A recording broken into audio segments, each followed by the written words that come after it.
Bonjour à tous, nouvelle vidéo. Aujourd'hui, on va jouer un blitz pédagogique en 3+2 où je vais commenter mes coups. Donc c'est parti, on joue contre un 1687. Je vais envoyer des 4. Bonne chance à lui. Ok, il me joue C4. C6, je vais envoyer E4. On va transposer dans une variante d'échange de la carocane où ici, que je ne confonde pas mes lignes, on joue fou D3, on empêche fou F5 et en même temps on empêche fou G4. Fou G4. Ici, il menace fou G4, donc je vais jouer H3. C'est une petite sous-ligne.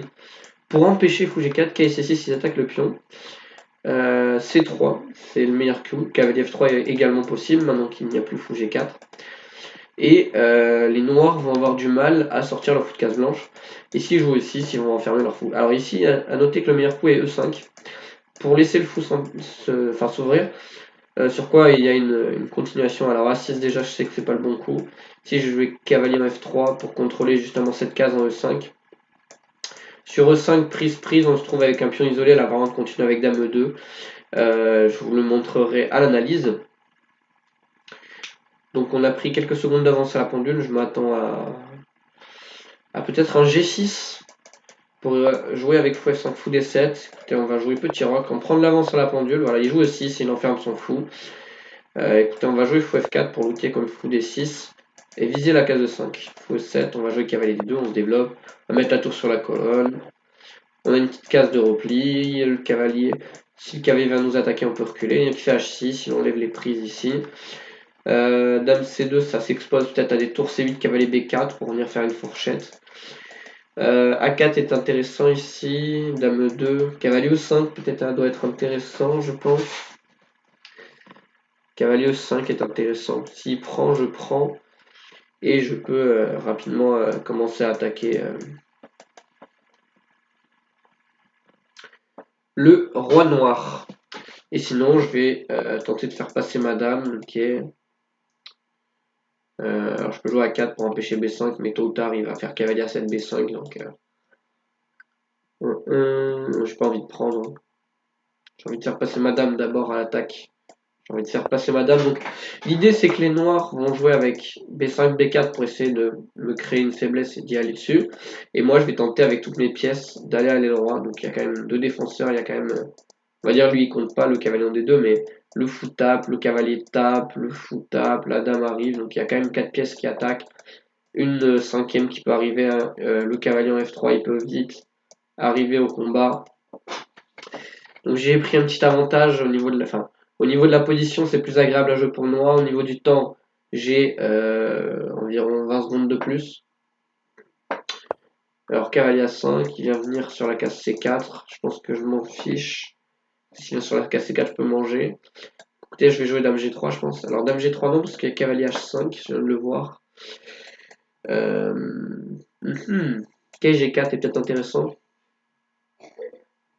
Pour venir prendre et supprimer un défenseur du roc. Ça peut être intéressant qu'il y ait G4, mais je pense pas que dans cette situation ça va être très important. Je pense que je vais jouer. Alors j'ai joué KB3, mais est-ce qu'il peut jouer KC4? Je joue cavalier B3. Mon idée c'est s'il prend, et s'il joue B5, je peux jouer B4. Et en fait, il aura. Ma structure est compacte, malgré mes pions doublés, et ce pion sera plutôt faible. Et s'il vient en C4, alors il prend, ok. S'il vient en C4, je pouvais laisser pour voir. Il fait fou B5. Alors s'il prend, je peux jouer toujours B4. Si je recule le fou, ça a l'air plus logique quand même. Ouais, j'ai perdu du temps. Mais je suis pas sûr que mon attaque passe quand même, hein. Je vais plutôt, en question pratique, m'adjuger un avantage positionnel plutôt qu'à l'attaque. Parce que j'ai quand même toujours quelques pièces à l'attaque, mais même si la position doit être égale, mais j'ai quand même des cases assez fortes. Je pense que ma position est quand même préférable, ma structure est préférable.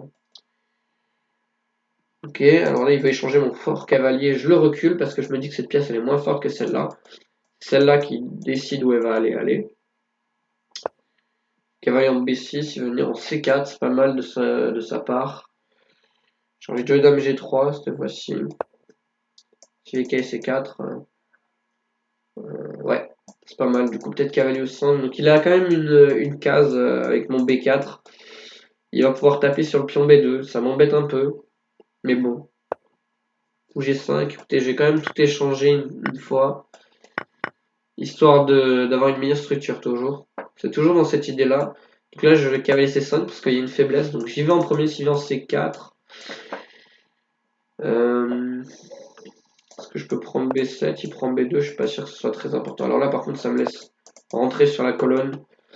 Il doit absolument jouer KC4 à un moment, je pense. Hein. Il y a une faiblesse ici. Je peux jouer taureau 5. En me disant sur la 6, je prends ici. Je sais pas si ça marche. Je pense que taureau 5 a l'air quand même vachement intéressant. Et il a peut-être KD7, KC4. Est-ce que je mange en G5, il mange B2? Je pense que pourquoi pas, mais... Je pense que pourquoi pas. Sinon, je reviens en défense. Moi, je suis venu ici pour manger le pion. Donc je vais manger, mais je pense pas que ce soit extrêmement bon. Je reviens avec ma tour. Je peux pas jouer B6, hein, parce que je mange la tour. Ce serait idéal pour venir manger le pion C3, mais ça marche pas. Et je ramène rapidement ma tour à la défense. Il fait cavalier D1. Ok, il vient taper ici, c'est pas mal. C'est bien joué de sa part. Et tant pis, je vais venir défendre. Il peut jouer B6 maintenant. Il peut jouer B6, j'avais pas vu. Ah non, cavalier A6. Mais il peut venir bloquer et me contre-attaquer.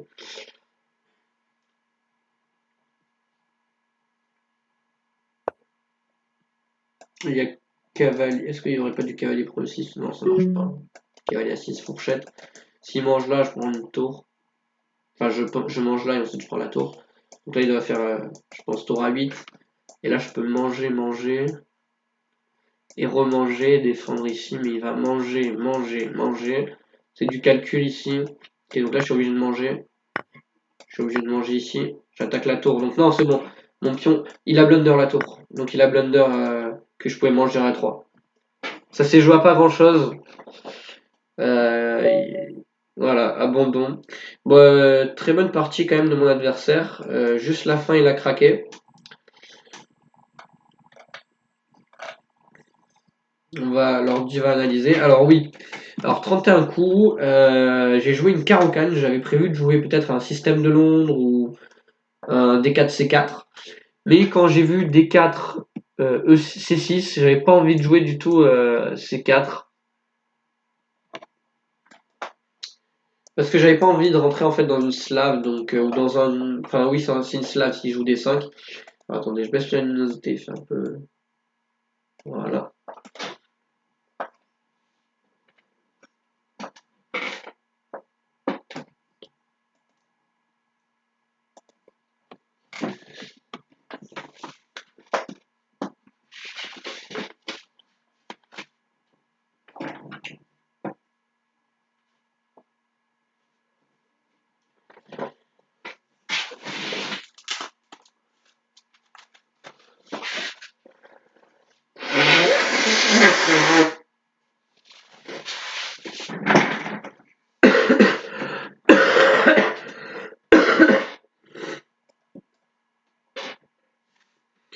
Ok, ok.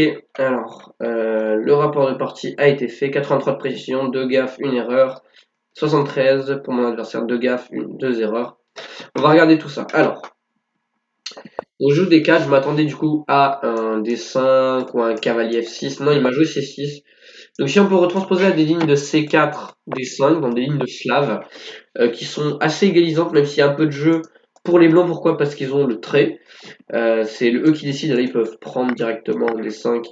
Et la position est assez symétrique, mais il y a quand même des idées. Il peut y avoir des idées quand même rapidement sur le roc. Il peut y avoir des E3 fou B5 accompagné d'un cavalier E5. Il peut y avoir des idées tranchantes sur par exemple la diagonale blanche ici. Donc c'est égal sur le meilleur jeu des noirs, mais les blancs présentent de meilleures chances comparé à comme on peut voir ici. La structure, on se dit qu'elle est symétrique, c'est juste les blancs, ils ont un petit avantage, mais rien de très effrayant pour les noirs. Je décide de jouer 4. Alors je suis passé un peu vite parce que moi j'ai de bons résultats quand même contre la carocane avec les blancs, en tout cas je joue la carocane avec les noirs. et je vous propose un répertoire du coup que peu de gens recommandent. C'est-à-dire que ici, beaucoup de gens recommandent E5 sur vent pour prendre de l'espace. On se dit voilà, c'est bien, j'enfonce mon adversaire, c'est bien, etc. On recommande également cavalier C3. À plus bas niveau, on recommande moins cavalier D2, mais ça revient au même. Parce que cavalier D2, en fait, la meilleure réponse, c'est de prendre cavalier prend et ça revient à la même chose, à la même position que de prendre en C3. Donc cavalier D2, ça change pas grand chose, mais ça peut. Il y a des petites nuances théoriques, notamment quand le cavalier en C3, ça bloque le pion C2, tandis que si le cavalier en D2, par exemple, si les blancs, si les noirs tentent cavalier en F6, suivi de pousser C5 pour venir déstabiliser le centre, on pourra jouer C3. Tandis que par exemple dans les variantes à base de donc cavalier C3, cavalier en F6, qui n'est pas une bonne réponse, E5 cavalier ici, qui est retransposé un peu dans des variantes de françaises en fait, hein, dans une française Steinitz, après C5, ne plus jouer C3, et donc on va rentrer dans une grande ligne de la française. Alors là je vous déroule des coups, donc là je vous laisse regarder la théorie. J'ai déroulé les coups de la théorie si vous voulez voir. Si vous voulez une explication, dites-moi dans les commentaires, je ferai une vidéo spéciale dessus. Ici, pour à titre informatif, il y a Dame B6, la vieille ligne, Pion A6, Kélian Teleria notamment joue cette variante. Donc si vous le rencontrez, ça peut être utile. Dame A5, je crois que c'est pas un coup. Il y a C prend D4 et il y a également Fou en E7. Je vais programmer probablement une vidéo là-dessus. Fou A7 qui n'a pas l'air le plus agressif. C prend D4 qui a une petite idée cachée que de venir tout échanger au centre. Même si les blancs restent tout de même mieux parce qu'ils ont l'option de jouer du coup Fou E2 ou Fou D3. Ils peuvent jouer grand roc, ils peuvent aussi jouer Fou E2 petit roc, Fou D3 petit roc, Fou D3 grand roc. Ils ont l'option en fait, les blancs mènent le tempo avec leur tempo de plus et grâce à ce fou de case blanche enterré par ces pions, les blancs s'assurent un léger avantage tout au long de la partie. S'ils n'échangent pas bien sûr ces deux fous de case blanche. Je vous ferai une vidéo plus à part là-dessus. C'était pour introduire rapidement sur la carocane et donc là la française. C'est pour introduire sur la française, mais également sur la carocane parce que on retrouve un peu les mêmes structures en fait. Hein. Admettons E5, fou F5, je vous montre un peu, hein, c'est pas les coups idéaux, mais E6, et donc vous voyez, on retrouve exactement la même structure. Simplement, le fou en fait ici est sorti de la chaîne de pions, tandis que dans la française, il est du coup en C8, bloqué derrière du coup ces pions, cette structure de pions. Souvent les pions, cette structure là, c'est le pion S7 et B7 ne sont pas vraiment. Donc pour la carocane, on peut jouer E5, on peut jouer cavalier C3, on peut jouer cavalier D2, on peut jouer F3, la variante fantasy. À la demande, j'en ferai peut-être également une vidéo. Et on peut jouer, du coup, pion prend D5. Une variante peut jouer à haut niveau, mais si on connaît les petites subtilités, ça peut être bien parce que, tout simplement, avec la petite ligne H3, ça réserve des surprises. Et même si on joue pas H3, on a quand même une bonne position avec les blancs. Ça permet d'éviter les positions théoriques et d'être dans son terrain, notamment avec la position de H3. Donc là, dame franc, c'est pas un coup. Hein. On développe la dame trop tôt. Il y a peut-être du KVC3. On va avoir un avantage de développement avec les blancs. C'est prend D5. Donc on a créé une asymétrie. Donc colonne C semi-ouverte, avant-poste en C4. Il y a plusieurs manières de le rejoindre avec une manœuvre comme ça pour rejoindre l'avant-poste C4 ou comme ça. Et nous on va jouer justement sur l'avant-poste en E5. C'est ce que j'ai joué dans la partie. Qu'est-ce que c'est qu'un avant-poste? On part de la rangée. On va prendre pour les blancs. On part de la colonne qui est semi-ouverte, où il n'y a qu'un seul pion sur la colonne, le pion E7. Donc on part de la case départ E1, on compte 1, 2, 3. Donc on part de 1, 2, 3, 4, 5. Et on compte jusqu'à 5 et on a un avant-poste, c'est-à-dire une case forte sur laquelle un cavalier souvent peut s'implanter. Mais on peut se faire chasser par un pion. Mais le problème c'est que si on se fait chasser par un pion, c'est qu'on repart avec le cavalier. Et le pion E7 sera un pion arriéré parce qu'il ne sera plus défendu par le pion en F7. S'il avance en E6, il sera toujours défendu mais que par le fou et pas par un pion. S'il avance en E5, on peut prendre et on se retrouve avec des pions pendants qui sont des pions faibles. Un pion arriéré, c'est un pion faible et ça peut convertir en plusieurs avantages. En plusieurs inconvénients. Si je tombe sur une partie avec pion arriéré avant-poste, donc comme dans la partie là, un avant-poste en E5, ou des pions pendants, je vous expliquerai un peu plus en détail. En attendant, je vous fous les trois, donc je vous expliquerai rapidement dans le blitz, on a assez pris dans l'attention, donc c'est pas simple de, de tout expliquer avec 3 minutes à la pendule. On empêche fou F5 et fou G4, donc ça empêche le développement du fou. Ici, alors la meilleure ligne n'est pas cavalier F6, hein, visiblement l'évaluation est pareille. L'idée c'est de jouer fou G4. Donc on joue H3, ça confond un peu les lignes. D'habitude la meilleure ligne, si vous voulez, avec les noirs, c'est cavalier C6. On attaque le pion C3. Et ensuite on joue cavalier F6. Et ensuite on joue E5. Donc je vais vous montrer rapidement la variante du coup. On prend pour créer un pion isolé, ils reprennent du coup. On attaque le fou. On joue dame E2. On cloue le cavalier. Donc s'il joue fou D6, on fait F4. Et il est cloué, on gagne une pièce. Donc dame E7, seul coup.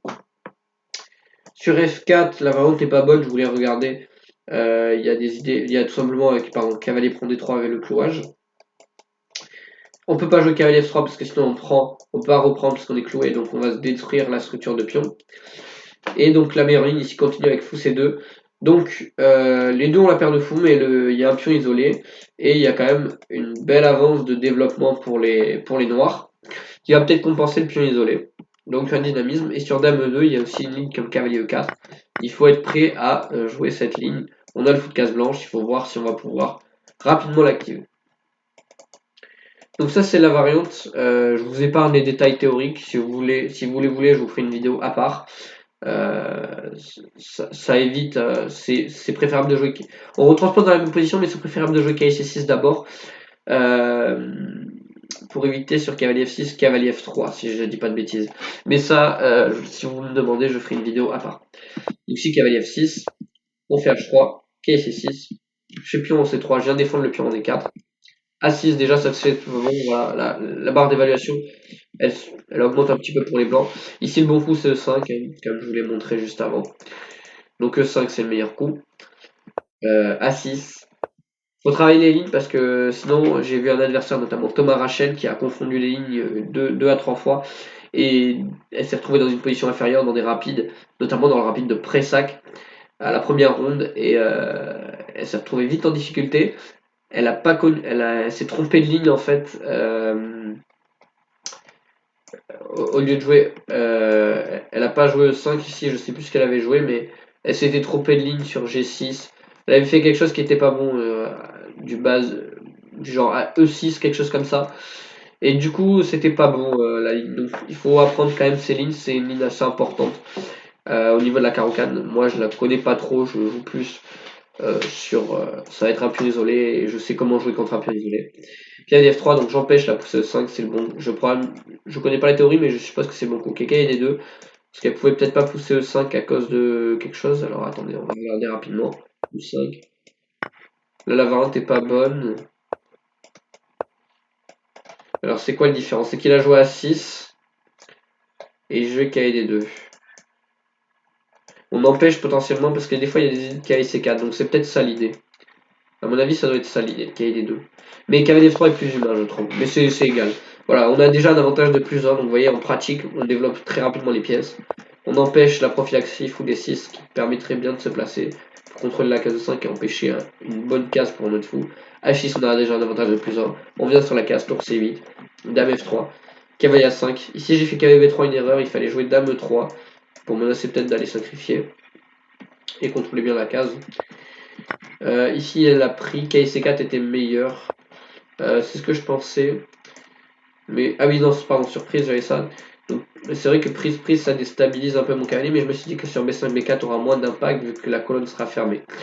Après, pourquoi pas. Bon, là, du coup, j'étais sûr que j'étais mieux. Alors là, j'ai fait fou prend qui était probablement pas mieux. Il fallait mieux jouer fou C2 ou C4. Voilà, C4 ou fou C2. Mais j'ai décidé de jouer sur une meilleure structure. Mais théoriquement, c'est égal. Voilà, j'ai toujours un avantage. Du fait de ma structure de pion, mais j'ai pas réussi à convertir.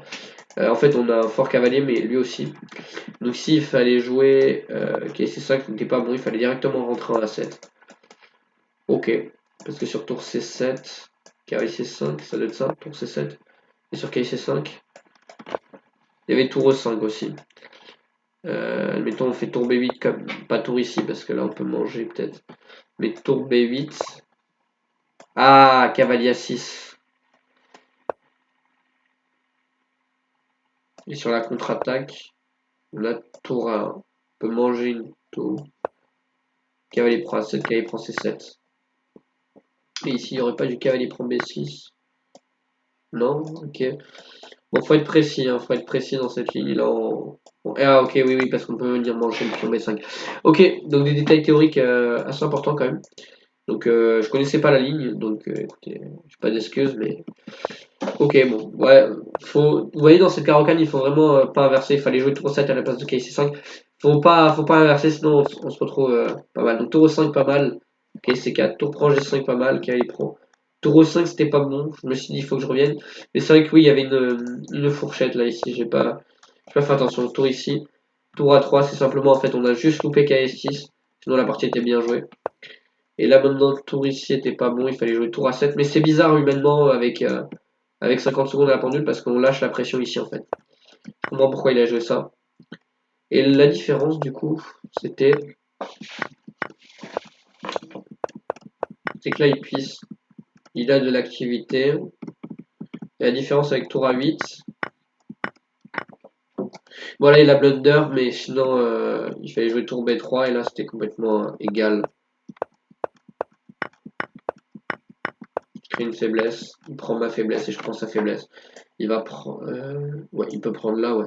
Non, il peut pas prendre là, sûrement. Il doit y avoir une découverte, non? Non, il n'y a pas de découverte. Ok. Merci d'avoir suivi cette vidéo. J'espère que vous avez apprécié cette pédagogie. Moi, je vous retrouve dans de nouvelles vidéos. Salut à tous. Ciao, ciao.